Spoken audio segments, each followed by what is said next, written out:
Hello students, dictation 5 second बाद शुरू होगा।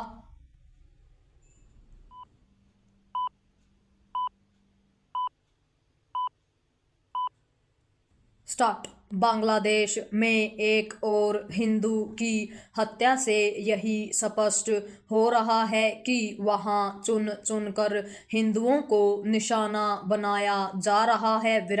हिंदुओं की हत्याओं का सिलसिला कायम रहने के बाद भी वहां की अंतरिम सरकार न्यूनतम गंभीरता का परिचय देने से इनकार कर रही है। नोबेल पुरस्कार विजेता मोहम्मद यूनुस के नेतृत्व वाली अंतरिम सरकार हिंदुओं की हत्याओं को या तो सांप्रदायिक हिंसा मानने से इनकार कर दे रही है या फिर दोषियों के खिलाफ कार्रवाई की खोखली बातें करके कर्तव्य की इतिश्री कर ले रही है। वह कुछ घटनाओं को आपसी रंजिश या दुर्घटना भी बता दे रही है। उसे यह आभास होना चाहिए कि अराजक माहौल आपसी रंजिश भुनाने का जरिया बनता है। इसकी भी अनदेखी नहीं की जानी चाहिए कि हिंदुओं की हत्याओं के मामले तो सामने आ जाते हैं, लेकिन उनके घर जलाने, जमीन कब्जाने और महिलाओं से छेड़छाड़ करने की घटनाएं दबी ही रह जाती हैं। बांग्लादेश में हिंदुओं के खिलाफ माहौल कितना विषाक्त हो गया है, इससे समझा जा सकता है कि वहां हिंदू अधिकारियों, कर्मचारियों को लांछित किया जा रहा है और हिंदू नेताओं को चुनाव में भाग लेने से रोकने की कोशिश की जा रही है।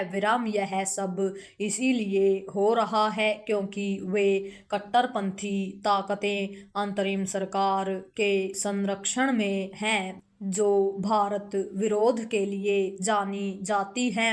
हिंदुओं को प्रताड़ित करने के लिए वहां उनके और भारत के खिलाफ सुनियोजित अफवाहें भी फैलाई जा रही हैं। यह एक अफवाह ही थी कि छात्र नेता उस्मान हादी को गोली मारने वाला भारत भाग गया है। बांग्लादेश सरकार ने सब कुछ जानते हुए भी इस झूठ पर लगाम लगाने की कोशिश नहीं की। उसकी पोल तब खुली जब उस्मान हादी के हत्यारोपित के दुबई में होने की सूचना आई। पैरा बांग्लादेश सरकार यह अच्छी तरह जान रही है कि हिंदुओं को लगातार निशाना बनाए जाने से भारत में लोग उद्वेलित हो रहे हैं, लेकिन वह हालात सामान्य करने के लिए कोई कदम उठाने के बजाय संबंधों को बिगाड़ने वाले काम कर रही है।